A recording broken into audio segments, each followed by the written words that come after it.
안녕하세요. 자, 오늘은 향유와 과학 두 번째 강의 시간입니다. 지난 강의들에서 다룬 내용에서 창조의 언어인 히브리어 알레프탑을 통해서 우리가 많은 단어들을 보았죠. 기름과 향, 베레쉿, 야훼, 예슈아, 하마시아흐, 루아흐, 샬롬, 토라, 메노라 같은 이런 단어 속에 또 숨겨진 또 복합적인 단어들과 또 그 단어가 가지고 있는 숫자값 이런 것으로 구성된 어떤 구조적인 의미라는 것을 보았습니다. 그리고 또 그 복합적이지만 정확성을 가진 그 숫자적 과학의 확실성을 보여주는 하나님의 말씀이 이루어지는 때의 역사가 있고 또 그 복합적이지만 정확한 숫자적 반복이 생명이고 그 생명이 코의 호흡에서 시작되는 것을 보았습니다. 그죠? 우리가 보통 의학적 시술이나 약물로 치료한다고 하는 것은 이 생명을 유지하려는 노력인데 모두 내 몸의 구조와 또 그것을 운영하는 에너지적인 것을 알고 이해하기 때문입니다. 우리 몸은 크게 살아있고 움직이는 구조라는 것이 있죠. 그리고 그 몸을 움직이는 driving force가 있고 또 이 모든 것을 만들고 주관하는 authority, 그러니까 창조주가 있죠. 내가 만약에 의식이 없어서 숨을 5분만 멈추거나 또 심장이 멈추면 이 산소를 가진 피가 내려가지 못해서 뇌사합니다. 그죠? 그리고 심장이 멈추는 것은 이 심장의 그 정기적 리듬이 작동하지 않는 경우라고 할 수 있습니다. 그러니까 결과는 즉각 사망이죠. 자, 그래서 사람이 이제 쓰러지면은 가장 먼저 의식이 아직 있는지 확인하고 또 의식이 없어서 스스로 호흡하지 못하는 상황이면은 바로 인공 심폐소생술을 이제 실행을 합니다. 그래서 구급차가 올 때까지 그 사람이 죽지 않게 이렇게 붙들고 있는 거죠. 여기서 생명의 드라이빙 포스는 바로 산소와 전기라는 것을 알 수가 있습니다. 라이프 스트럭처는 크게 의식과 무의식이라는 그 소프트웨어하고 또 뇌와 신경이라는 하드웨어로 나눌 수 있죠. 그리고 성경으로 보면 우리 몸은 흙이라는 탄소 유기체이고 또 페네이라는 경계면 그러니까 피부와 세포막으로 조직이 이제 형성되어서 공간 배치를 이루고 또 그 사이를 물과 피가 순환을 하고 코로 불어넣어진 불씨가 바람을 타고 전기 신호적 에너지가 되어서 또 신경계를 통해서 몸의 모든 조직들을 연결하고 있는 것입니다. 이 흙은 이제 원어로 아파르 민하 아다마라고 되어 있어서 이게 이렇게 찰흙같이 젖은 진흙덩어리가 아니고 마른 흙먼지입니다. 그래서 아주 작고 가벼운 원소들을 뜻하는 것이고요. 또 뭐뭐 위에라고 하는 그 깊음 위에 수면 위에라는 말 속에 숨어 있는 그 알페네이는 어찌 보면 과학적으로 봤을 때 이렇게 분리하기도 하고 서로 접촉 반응하기도 하는 피부와 점막, 세포막들을 만들어내는 첫 단어적인 암시라고 할 수 있습니다. 자, 그런데 사람이 의식이 있어야 스스로 숨도 쉬고 또 심장도 뛰어 살 수 있고 또 산소와 전기가 계속 통해야 의식을 차릴 수도 있어서 이게 의식은 또 구조적인 것이라고도 할 수 있고 driving force라고도 할 수 있습니다. 결국은 의식과 driving force는 하나로 연결되어 있어야 한다는 것을 알 수 있죠. 그럼 이제 생명의 아주 이 중대한 요소인 의식과 드라이빙 포스가 동시에 이제 시작되는 것이 그 호흡을 이제 다시 한번 정리해 볼까요? 자, 코로 숨 쉬는 그 호흡 활동의 핵심 키워드가 바로 리듬이었죠, 리듬. 자, 이거는 이제 우리 그 생명 활동의 이제 기초가 되는데 바람이 수면 위에 불든지 공간 안에 불어 들어오든지 하면 이렇게 물결 모양 같은 떨림이 일어납니다. 이 떨림이 바로 똑딱똑딱 하고 이렇게 주기적인 어떤 진동을 발생시키는 리듬이 되죠. 여기서 이제 그 숨을 쉬는 순간 루아흐가 내 안에 이제 들어오는 것인데 여기서 루아흐는 바람으로 나타나는 하느님의 영입니다. 우리가 숨쉬고 소리내고 보고 있는 이 모든 공간은 하나님의 루아흐로 채워져 있습니다. 그래서 내가 숨을 쉴 때마다 그 루아흐가 들어와서 나의 의식을 깨우는 떨림이 되고 안정된 리듬이 편안한 감정이 되어서 나를 위로하고 또 그 좋은 감정이 뇌에 깊이 저장이 되고 결국 나의 깊은 무의식 속에서도 나를 지속적으로 깨우는 이제 신호가 되어서 언제든지 하나님과 교감할 수 있는 그런 구조적 시스템을 만들어 놓으신 겁니다. 이 시스템은 그러니까 비물질적인 어떤 영적 신호를 물질인 화학 입자, 그러니까 신경 전달 물질이나 호르몬, 화학 센서 입자들로 전환을 해서 물질인 내 몸 안에 흘려보내어서 결국은 영, 혼, 육이라는 구조가 서로 상호 반응하는 운영이 되게 하는 것입니다. 이때 이제 공기와 함께 들어온 향기 입자가 후각신경 수용체와 결합하는 순간이 내 몸 안에서 연쇄적으로 이어질 화학 반응의 시작입니다. 그리고 공기 압력이 만들어낸 이 리듬에 전기가 타고 흐르는 에너지 반응이 시작됩니다. 자, 여러분들이 지난 3주 동안 프랭킨센스든 뭐 다른 한 가지 향료 정해서 매일 이제 2번씩 흠량하는 훈련을 이제 하셨죠. 여러분이 매일 반복적으로 열심히 하셨다면 그 향기는 이제 여러분의 뇌속 해마에 영구적으로 저장이 되었습니다. 자, 그럼 이제는 직접 향기를 맡지 않아도 그 향기 이름만 떠올려도 바로 뇌가 인지를 하고 뇌신경 전달 물질을 내보냅니다. 그러면 그 안정되고 또 영적인 교감을 느꼈던 그 감정이 뇌가 온몸으로 안정된 리듬의 신호를 보내어서 여러분의 호흡과 심장 박동이 편안한 상태가 됩니다. 이 뇌가 보내는 안정된 리듬이 바로 Neuronal Oscillation이라고 해서 이 뇌파입니다. 바로 이 전기가 보내는 뇌신경이 보내는 oscillation 그 리듬이 전기 신호인 바로 이제 뇌파, 알파, 뇌파, 뭐 베타, 뇌파, 델타 이렇게 종류별로 이제 나눠지는 그 뇌파가 되는데요. 이 뇌신경 세포인 뉴런들 사이에 그 동기화된 활동이 뇌파를 발생시키는 기본이 됩니다. 그러니까 여기서 이 뇌신경 세포의 동기화라고 하는 거는 뇌의 다른 영역에서 다른 카테고리의 정보들을 저장하고 있는 뉴런들이 서로 교신을 해서 뇌가 지능 활동을 할 수 있도록 필요한 정보를 공유하는 것인데요. 다른 영역의 신경주파들이 하나로 딱 겹쳐질 때에 정보가 이 길을 타고 전달이 되는 것입니다.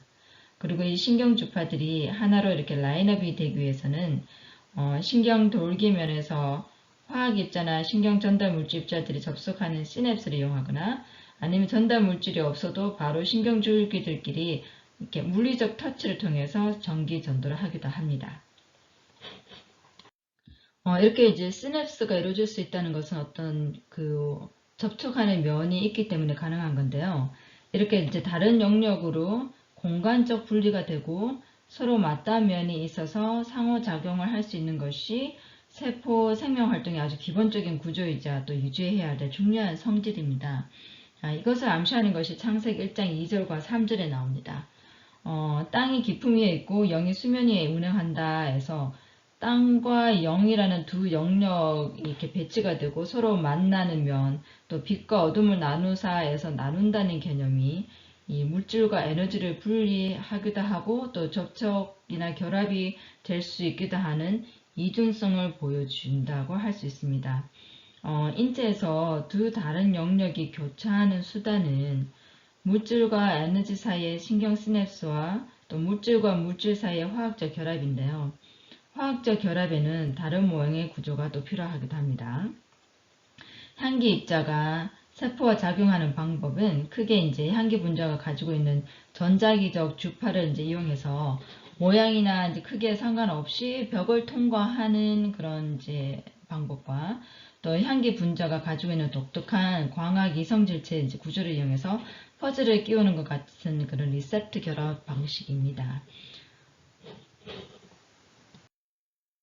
이렇게 이제 다른 영역과 면들이 이렇게 생성이 되면서 개체들이 만들어지고 또 작은 낱개 개체들이 군집을 이뤄서 이제 모양과 구조가 생기고 결국은 생명체가 형성이 되었다고 이제 생각을 하는데요. 그 원인은 하느님의 영이 수면 위에 운행하시니라의 힌트가 있다고 봅니다. 물은 이제 생명의 태라는 의미를 가지고 있죠. 물 위에 이제 영이 바람처럼 이렇게 불어오면서 물과 이제 공기가 섞이게 되고 그와 동시에 이제 물 표면에 파장이 일어나면서 그 아래에는 물방울들이 아주 작게 이렇게 생기는 현상이 일어납니다. 그죠? 그래서 그냥 큰 덩어리 하나 같던 물이 작은 개체들이 이렇게 쪼개지는 겁니다. 그러니까 파도가 이제 이렇게 철썩하고 부서지면은 물방울이 엄청 많이 생겨서 물안개가 형성이 되죠. 이때에 이제 또 물이 쪼개질 때 이온이 발생하기도 합니다.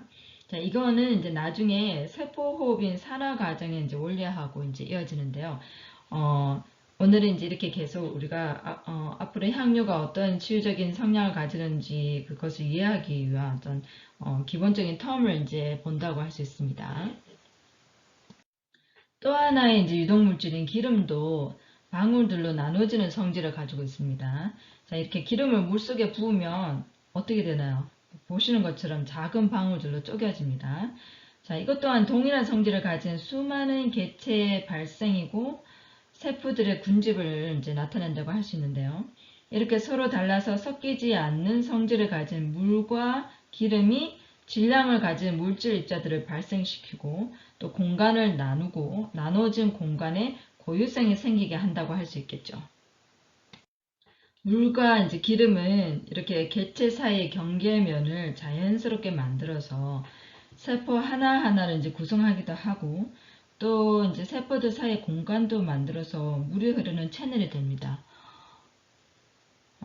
이 세포들 사이의 경계면 덕분에 생긴 그 공간은 세포의 기질이라고 하는데요. 이렇게 양파 그물망처럼 그 안에 담겨져 있는 그 세포 조직들을 구조적으로 이렇게 지탱을 해주고 또 서로 부착이 되어서 공간 배치에서 이탈하지 않게 막아주기도 하고 또 그 세포들 사이에 신호 전달도 가능하게 해줍니다. 이런 어떤 공간적 분리와 결속성이요. 또 세포가 배아하고 성장 분열할 때 중요한 기능을 하는데 세포에게 어쩌면 이렇게 공간 인지 능력을 준다고 이제 할까요? 그래서 세포가 비정상적으로 분열을 해서 종량적 덩어리가 되지 않게 방향을 알려주고 여기 이상은 넘어가지 말라는 스톱 사인이 되는 역할을 합니다. 그러니까 굉장히 중요한 어떤 그 경계면의 개념이 여기 있는 거죠. 이렇게 물과 이제 기름이 서로 교차하면서 자연스럽게 형성되는 공간 분리, 이것이 이제 막이라는 개념이 되면서 개체를 이제 구성하는 구조적인 기본이 되고요.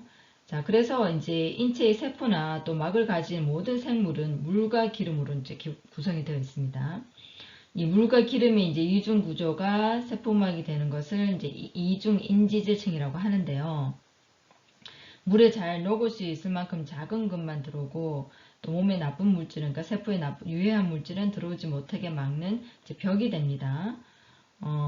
그리고 동시에 물로 채워져 있는 그 세포 내부가 그 장력을 유지할 수 있게도 하는 필수 요소가 되는 거죠. 그래서 세포 안에 있는 물과 세포 밖에 있는 물이 서로 섞이지 않도록 그 물과 반대되는 성질을 가진 기름이 둘러싸고 있고 그 이제 기름 그 이중겹 안에 또 이제 물에 잘 녹는 인삼머리가 물을 향해 이제 있고 또 그 물과 물 그 사이의 공간에는 물에 녹지 않는 지방산 체인이 이제 붙어 있는 거고요. 이 속에 콜레스테롤이 벽의 내공을 이제 지탱해주고 또 인슐레이션 역할을 하고 있습니다. 그리고 이제 지단백질이 이렇게 꽂혀 있어서 바깥쪽으로는 이제 손을 내밀어서 단백질 리셉터가 되고 또 그 외에 이 이중막 속에는 물질이 서로 교환하고 들어오고 나가고 할 수 있는 이제 문이 되는 이온 채널이 있고 또 콜레스테롤 게이트도 있습니다. 향료는요. 이 콜레스테롤하고 같은 과인 테르펜이라는 지용성 체인으로 만들어져 있어서 우리가 이제 향료를 흠양하거나 바르면 세포막을 쉽게 이제 통과할 수도 있고 또 테르펜에 붙어 있는 작은 향 분자들이 단백질 리셉터하고 결합해서 특정한 화학 반응을 유도하기도 합니다. 향유는 기본적으로 산소처럼 아주 작은 초미립 입자 크기의 물질이기 때문에 세포 안으로 들어가기 위해서 효소를 가지고 와서 작게 분해시키거나 또 이온을 이용해서 힘으로 문을 열 필요가 없기 때문에 세포에 에너지를 소모시키지 않고 세포 속으로 쉽게 들어오고 나가고 하면서 필요한 활동을 할 수 있는 큰 장점을 가지고 있습니다.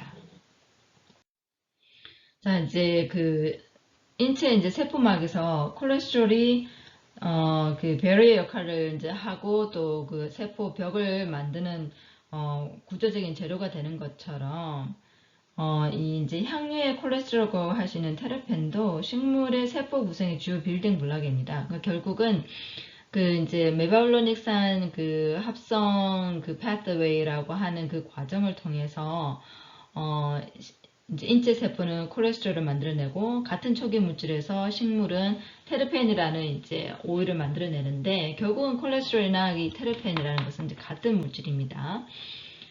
그래서 이제 그 향료의 이제 기본적인 화학 그 구조를 보면 테르펜이라고 하는 이 기름 체인에 다양한 향기 성질을 가진 기능성 그 이제 입자가 이제 붙어 있는 형태인데요. 이 기능성 향기 입자에는 산소가 이제 붙어 있고요. 그래서 함산소 그룹이라고도 합니다. 이 우리가 이제 사실 테르펜이라고 이제 하는 이 탄화수소 물질이 바로 이제 유기농, 유기체라는 개념이고요. 또 모든 이제 살아있는 생명체의 기본 구성 단위입니다.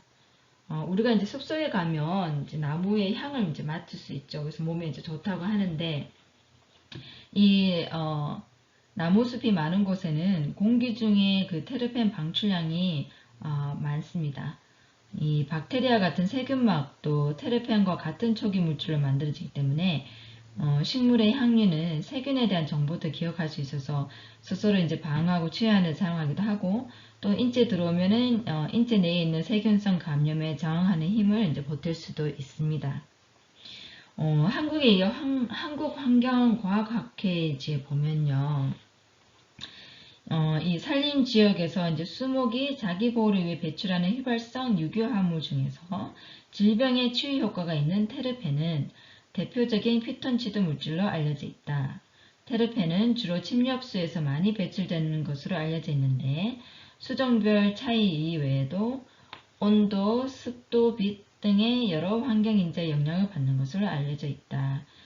산림이 인간의 심적 평안과 안정감을 갖게 해준다고 밝히고 숲에서의 활동이나 산책로 걷기 운동이 긴장 이완과 스트레스 감소를 통하여 혈압과 맥박수를 저하시키는 효과가 있으며 숲에서 발생하는 방향성 물질인 테르펜이 항생과 방향, 항종양성, 혈압 강화 등의 다양한 인체 보건 효과가 있고 산림 휴양이 사람들의 우울증을 현저하게 감소시켜 자아 실현에서 긍정적인 변화를 가져다 준다는 것을 밝히는 다양한 연구들이 수행되었다라고 이제 하면서 이제 연구들을 바탕으로 한국의 이제 그 산림 숲을 이제 개발해서 그 지역 사이의 어떤 관광 겸 치유 산림지 개발을 위해서 노력하고 있는 것을 볼 수 있습니다. 자, 이렇게 사회적으로도 나무 숲에서 이제 방출되는 그 테르펜이 우리 이제 건강과 정신적인 안정에 아주 큰 도움을 준다는 것을 이제 알고 있다는 거죠.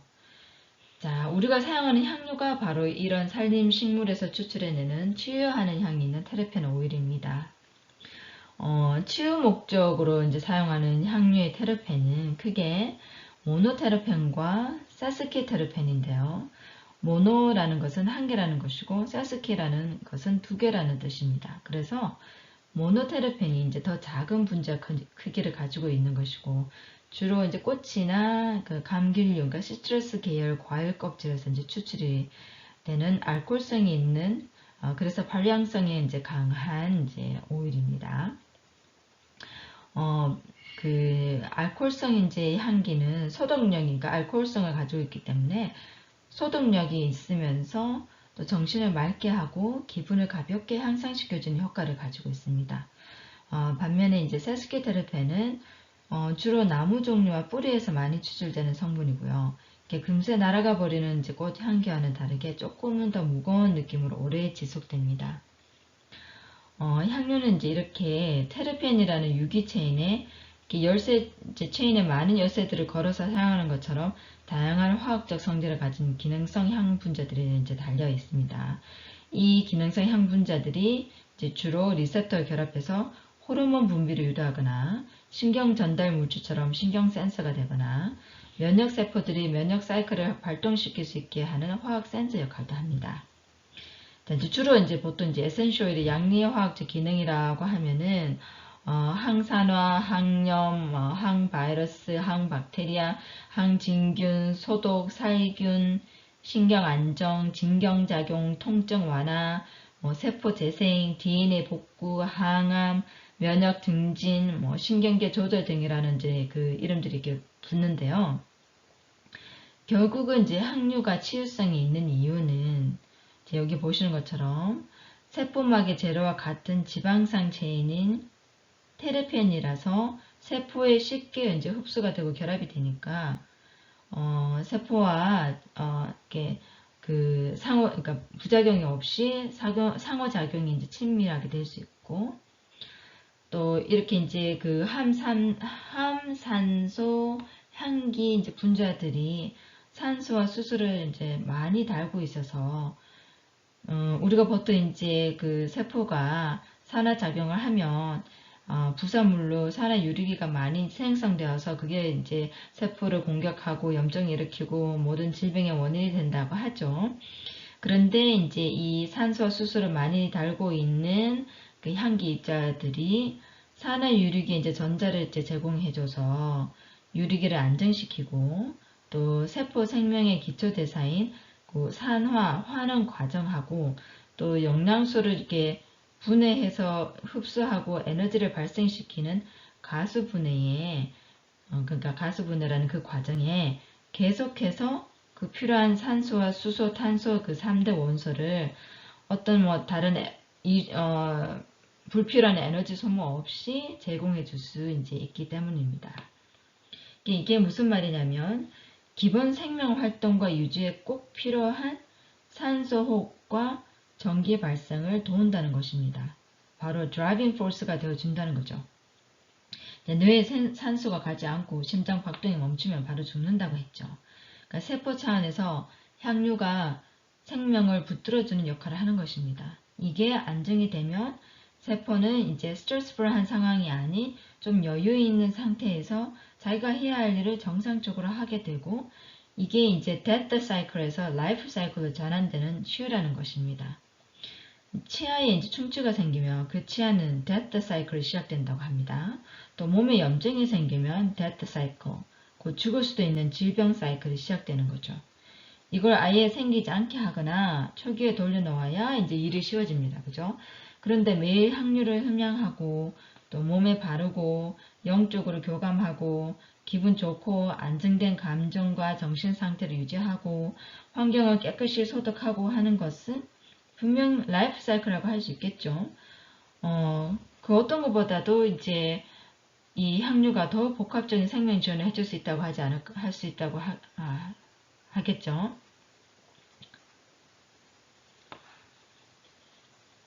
자, 병원에서 이제 처방해주는 항염제는 염증은 낫게 해주겠지만, 자, 그 어떤 것이 이보다 더 복합적인 생명 지원을 해줄 수 있을까요? 병원에서 처방해주는 항염제는 염증은 낫게 해주겠지만 정신적 위로나 안정은 주지 않습니다.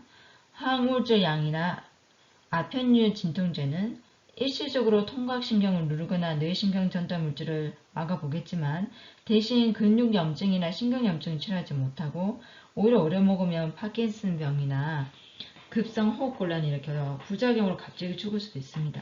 이건 우리가 신중히 생각해 보아야 할 문제이죠. 자, 이렇게 이제 오늘 어떤 그 향유의 양리적 활동을 이제 깊이 있게 우리가 이제 이해하고 분별력 있게 향유를 이제 일상생활에서 여러분들이 이제 잘 주의해서 사용할 수 있게 하기 위한 어떤 이제 기본적인 텀들을 이제 말씀드리고 있다고 했죠.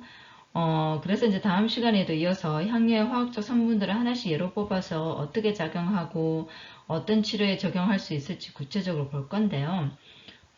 오늘은 일단 이제 기본적인 이름만 한번 훑어보겠습니다. 우리가 사용하는 모든 향유에는 아까 말씀드린 것처럼 모노테르펜과 세스케테르펜이 있고, 그리고 그 체인에 달려있는 기능성 향 그룹들이 대부분 조금씩이라도 다 들어있습니다. 이제 체인에 달려있는 그 기능성 그룹은 이렇게 모노테르펜, 세스케테르펜 아래에 이렇게 나열된, 그러니까 모노테르펜에도 다 달려있고 세스케테르펜에도 다 이제 달려있는 어떤 공통적인 이제 향기 입자들인데요. 왼쪽 편에서 이제 보면 우선 알코올성이라 부르는 산소, 수소 체인, 그러니까 수산기라고 하는 그 알코올 그룹이 있고요. 또 산소와 탄소가 이중결합으로 되어 있는 알데히드라는 그룹이 있고, 또 산소가 2개 붙어 있는 에스테르가 있고, 또 산소하고만 이중결합을 하고 있는 케톤이라는 그룹이 있고, 산소가 2개의 탄소와 연결된 에테르라는 그룹이 있고, 알코올이 벤진링에 붙어있는 또 다른 알코올과인 페놀이라는 그룹이 있고요. 또 탄소 체인이 또 다른 2개의 탄소가 이어져 있는 벤진링과 연결되어 있는 산소 그룹인 페닐프로펜이 있습니다. 자, 이제 테르펜에서도 그 테르펜의 또 부산물이라고 할 수 있는 테르페노이드가 있습니다. 그래서 여기 보시면 모노테르펜이 있고 모노테르페놀이 있고 또 세스키테르펜 있고 세스키테르페놀이 있습니다. 자, 이제 모노테르페놀은 모노테르펜의 부산물이고요. 세스키테르페놀은 세스키테르펜의 부산물이라고 할 수 있습니다. 자, 모노테르펜은 이제 그 알코올성인 그 OH 수산기가 이제 달려 있어서 주로 소독력, 항균력을 이제 가지고 있고요. 또 그의 부산물인 모노테르페놀도 강한 살균력과 소독력이 있습니다. 그래서 이렇게 이제 그 모노테르펜이나 세스키테르펜이나 어차피 이제 각 그 오일을 보면 오일마다 이 모든 것이 조금씩 다 이제 포함되어 있는데 그 중에서도 좀 가장 많은 그 퍼센테이지로 포함되어 있는 것을 대표적으로 이 향기를 이제 그 치료적으로 다른 것과 조금 이렇게 다르게 그 나눠볼 수 있는 그런 성분들이 있습니다. 그래서 여기 이제 크게 모노테르펜의 특성은 항균력이라고 할 수 있고 또 그 항균력을 보여주는 주요 성분들이 이렇게 있고요. 또 이 모노테르펜 성분이 많이 들어있는 또 오일 종류들이 있고 또 여기 보면은 이제 그 모노테르펜 같은 경우는 알코올성이 있어서 또 살균 소독제로 이제 사용하지만 대신에 이 모노테르펜은 시트러스 계열 오일이 많이 있기 때문에 햇볕에 굉장히 민감합니다. 그래서 이런 이제 모노테르펜과 그러니까 시트러스 계열과의 오일을 바르고 바로 햇볕에 나가시면 안 됩니다. 그러니까 피부에 자극이 되기 때문에 그 감광성을 주의하셔야 되는데요.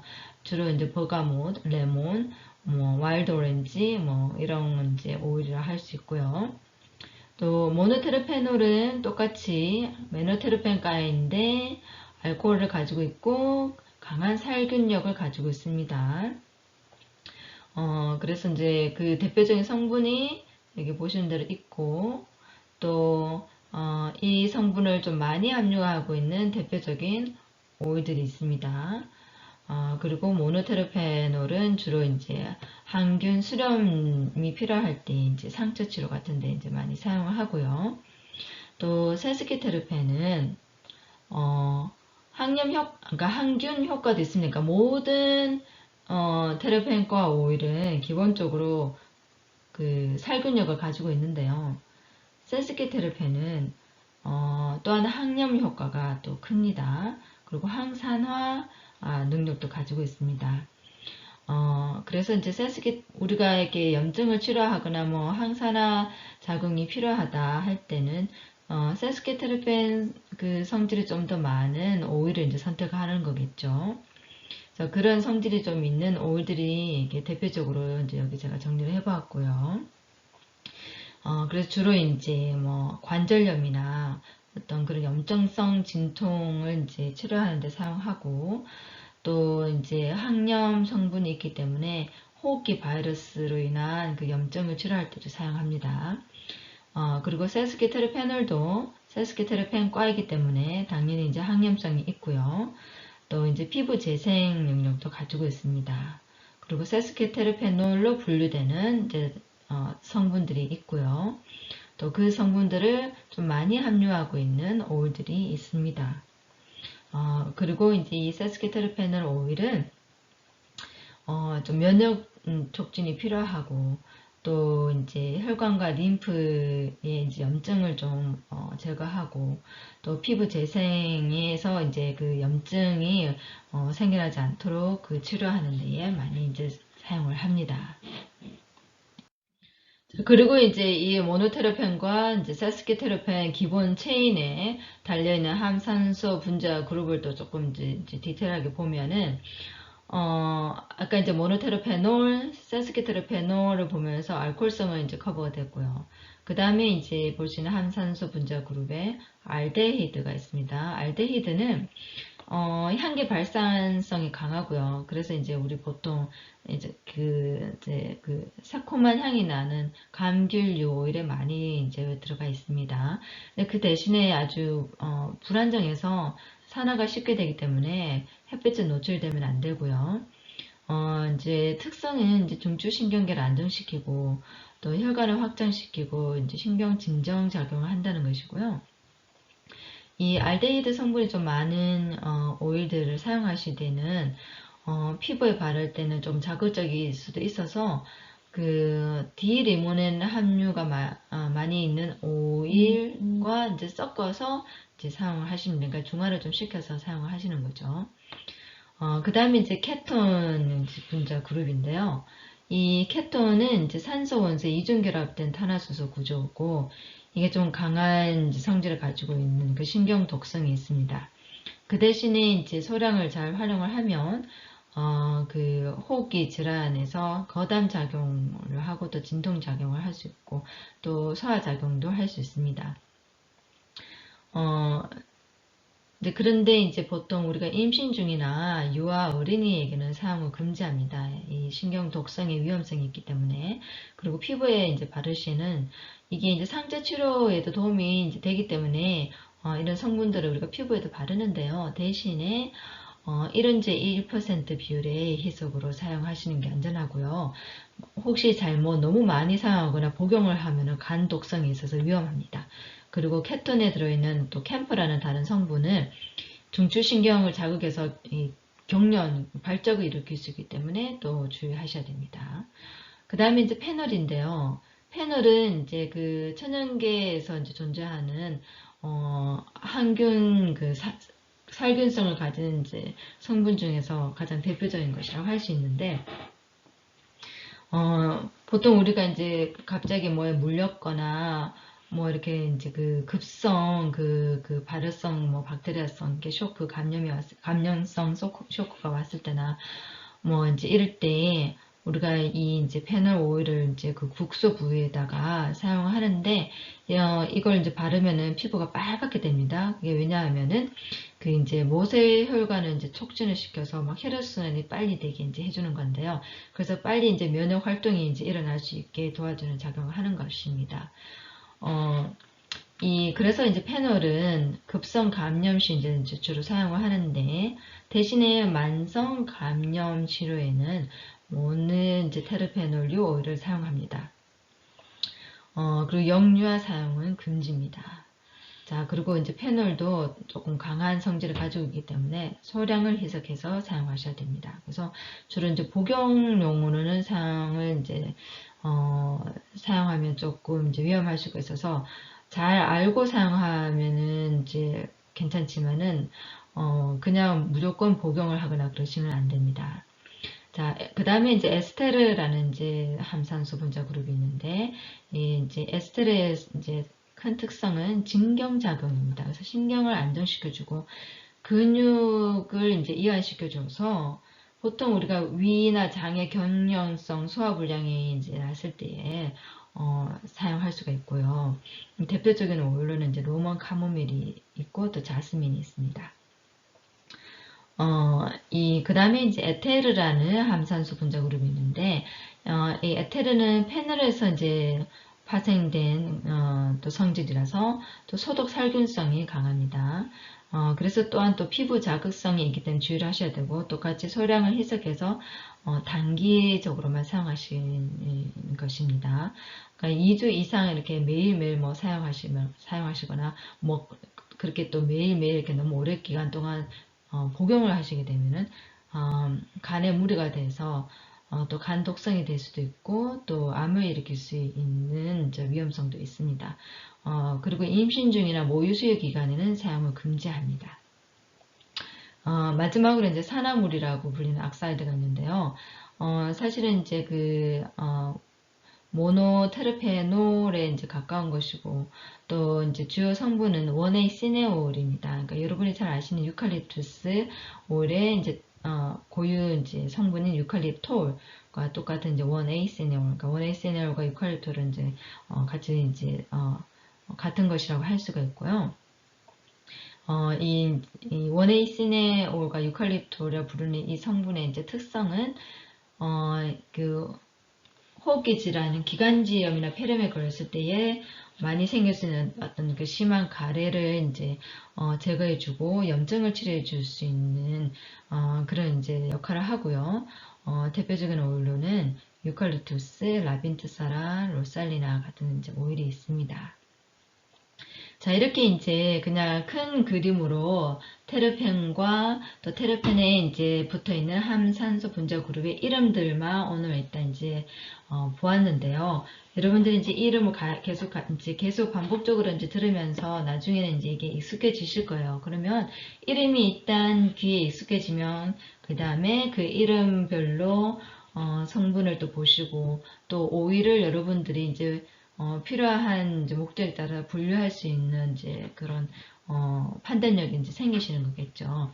그래서 이 오일을 사용하시기 전에 꼭 이렇게 좀 과학적인 어떤 그런 이제 지식을 많이 공부를 하셔야 되고요. 왜냐하면은 오일을 잘못 사용하거나, 그러니까 양을 잘못 사용하거나 사용하는 방법에 이제 문제가 생기면은 여러분들에게 건강에 도움이 되기보다 오히려 독성이 될 수 있고 또 원하지 않는 부작용이라기보다는 조금 어떤 독성의 위험이 또 있기 때문에 여러분들이 이제 이 주의 사항에 조금 더 이제 관심을 이제 두셔야 됩니다. 자, 이제 다음 시간에 계속 이어서 이런 이제 그 양리적인 어떤 성분과 또 오일을 하나씩 제가 이제 예로 들어서 그 오일 안에 어떤 성분이 있는가를 보면서 제가 한 번 더 이런 성질들을 이제 복습을 할 거예요. 그러면서 그 과정 속에서 여러분들이 내가 이럴 때는 이런 오일을 이제 사용하면 되겠구나 하는 그런 이제 지식이 생기실 거라고 믿습니다. 자, 여러분들 다음 시간에 뵙겠고요. 또 한 주 동안 잘 지내시길 바랍니다.